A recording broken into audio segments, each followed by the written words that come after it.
1980 और 1990 के दशक में उत्तर प्रदेश, बिहार और झारखंड के गांवों में एक रहस्यमयी ताकत का खौफ छा गया। मुंह नोचवा। क्या यह एक शापित आत्मा थी, कोई परग्रही प्राणी, या सिर्फ अफवाह? इस कहानी में जानिए उस दौर के खौफनाक किस्से, चश्मदीदों के दावे और वैज्ञानिकों की सच्चाई। क्या मुंहनोचवा सिर्फ एक भ्रम था, या आज भी वह किसी नए शिकार की तलाश में है?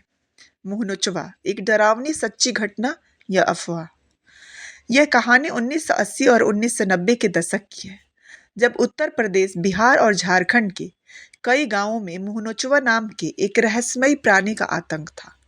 लोग कहते हैं कि रात के अंधेरे में एक चमकती हुई परछाई अचानक आसमान से कूदती और सोए हुए लोगों के चेहरे को बुरी तरह नोच डालती। कई बार ये हमले इतने घातक होते कि पीड़ित की जान तक चली जाती। लोगों के मन में दहशत इस कदर घर कर गई थी कि गांवों में शाम होते ही सन्नाटा छा जाता था।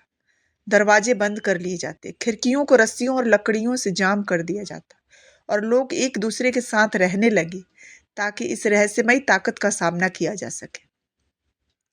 यह घटना सबसे पहले बिहार के कुछ छोटे से गांवों में देखी गई। वहां के कुछ लोगों ने दावा किया कि उन्होंने रात में एक उड़ती हुई आकृति देखी, जो एक लाल या नीली रोशनी के साथ आती थी। जिन लोगों पर इसने हमला किया, उनके चेहरे पर गहरे नाखूनों के निशान मिले। जल्द ही यह दहशत उत्तर प्रदेश के कई इलाकों में फैलने लगी। लोगों ने अजीब अजीब कहानियां बनानी शुरू कर दी। कुछ लोगों ने कहा कि यह कोई शापित आत्मा है जो बदला लेने आई है। कुछ ने इस एलियन बताया जो रात में धरती पर उतरते हैं और इंसानों को नुकसान पहुंचाते हैं। कुछ का मानना था कि यह काले जादू या तंत्र मंत्र से जुड़ा हुआ मामला है। हालांकि कोई इस रहस्य को पूरी तरह समझ नहीं पाया, लेकिन लोग खौफ में जीने लगे। डर का माहौल इतना बढ़ गया कि कुछ गांवों ने रात में पहरा देना शुरू कर दिया। कई लोग लाठी, मसाल और हथियार लेकर रात भर जागते थे। कुछ ने अपने घरों के बाहर गोबर और हल्दी के घोल से सुरक्षात्मक घेरे बनाए। गांव के तांत्रिकों और ओझाओं ने झाड़ फूक और मंत्रों का सहारा लिया। एक गांव में कुछ बहादुर नौजवानों ने मिलकर मुंहनोचवा को पकड़ने की योजना बनाई। उन्होंने रात भर हाथ लगाकर निगरानी की। आधी रात के समय अचानक एक अजीब सी लाल रोशनी दिखी और हवा में सनसनाहट हुई। तभी एक परछाई झपट कर गांव के रामलाल चाचा पर गिर पड़ी। लोगों ने तुरंत मसाले जलाई और लाठियां लेकर दौड़ पड़े, लेकिन वह परछाई बिजली की गति के से गायब हो गई। रामलाल चाचा बेहोश हो गए और जब उन्हें होश आया तो उनके चेहरे पर गहरे नाखूनों के निशान थे। उन्होंने कहा कि वह इंसान जैसा नहीं था। उसकी लाल चमकती आंखें थी और उसके नाखून लोहे जैसे थे। मुंहनोचवा की घटनाओं के बढ़ने के बाद पुलिस और वैज्ञानिकों ने भी इसकी जांच शुरू की।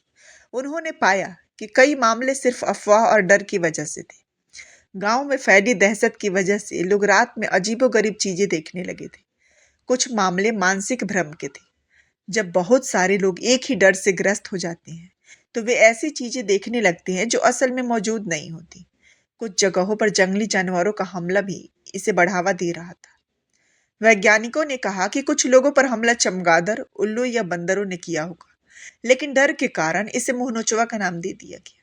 हालांकि कई लोग आज भी मानते हैं कि मुंहनोचवा कोई सामान्य घटना नहीं थी। गांव के बुजुर्ग कहते हैं कि आज भी जब अमावस्या की रात होती है और हवा तेज चलती है, तब किसी के चीखने की आवाज सुनाई देती है।